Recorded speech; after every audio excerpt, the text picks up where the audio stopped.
गुरु गीता का सूत्र कहता है, श्रुति प्रत्यक्षमेति अनुमानश्चतुष्टयम् यस्य चात्म तपो वेद देशिकम च सदा स्मरेत।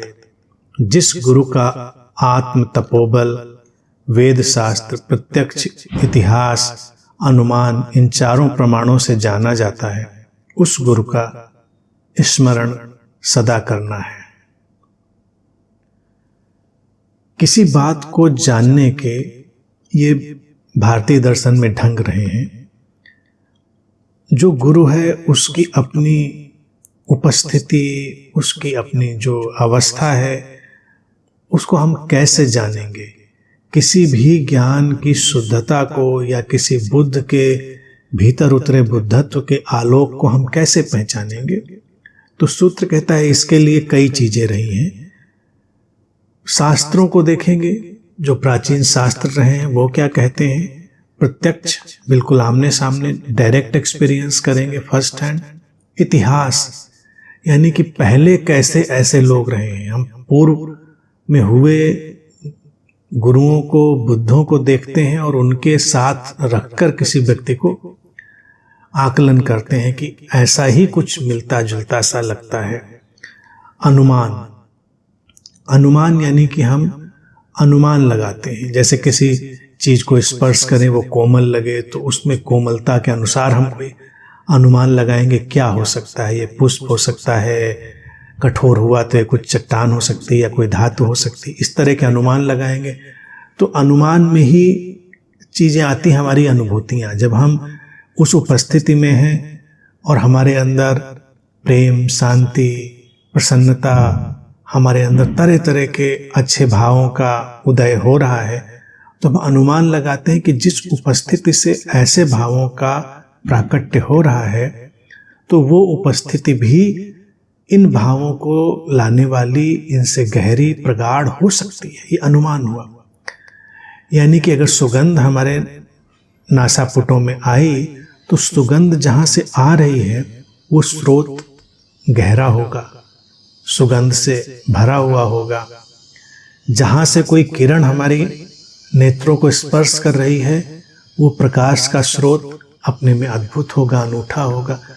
तो अपने भीतर घट रहे भावों, अनुभूतियों के आधार पर हम अनुमान का उपयोग करते हैं। अनुमान हो गया प्रत्यक्ष, डायरेक्ट एक्सपीरियंस कि सीधे सीधे क्या हो रहा है, सीधे सीधे परिवर्तन, रूपांतरण। तो ये सारी बातें हम सामने रखते हैं। सूत्र कहता है इनसे हम उस गुरु की उपस्थिति को, उस बुद्ध की उपस्थिति को देखते हैं। जांचने परखने की बात नहीं, हर तरफ से हम उसी निष्कर्ष पर पहुंचते हैं कि यही है, यही वो वास्तविकता है जिधर हमें जाना है।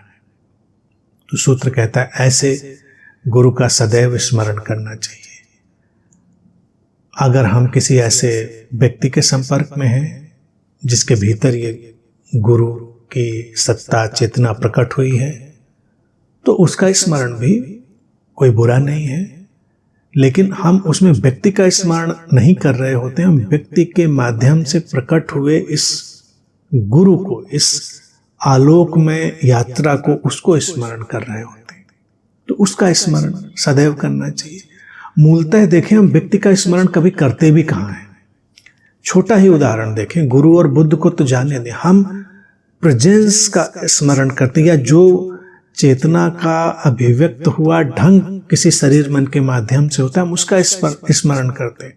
हम किसी को प्रेम करते हैं, हमारा मित्र है, हमारा संबंधी है, क्या हम उसके शरीर और मन, उसके नाम को प्रेम करते हैं? नहीं, उसके भीतर कुछ है अदृश्य, अस्पर्शित। वही व्यक्ति भी विक्षिप्त हो जाए, उसका मानसिक संतुलन खो जाए, उपद्रवी हो जाए, व्यक्ति वही होगा, ढांचा वही होगा, नाम वही होगा, हमारे लिए मुश्किल खड़ी हो जाएगी। क्योंकि हम उसके भीतर से जो प्रकट हो रहा था उसके प्रेम में थे। ये जो विक्षिप्तता प्रकट हो रही है, इससे प्रेम में हो पाना मुश्किल हो जाएगा। तो इसीलिए बहुत सारे बदलाव होते हैं। तो जब भी किसी बुद्ध के प्रेम में हम होते हैं, तो वस्तुतः बुद्ध के नाम, शरीर उसके प्रेम में नहीं होते। उसकी उपेक्षा भी नहीं करते, उसका आदर करते हैं, सम्मान करते हैं, क्योंकि वो भी मूल्यवान है। लेकिन मूल बात जिसका स्मरण रखना है कि वो जो आलोक उतर रहा है उस उपस्थिति में, उसका सदैव स्मरण रखें। वही हमारे भी पथ को आलोकित करेगा, हमारे जीवन को भी आलोकित करेगा।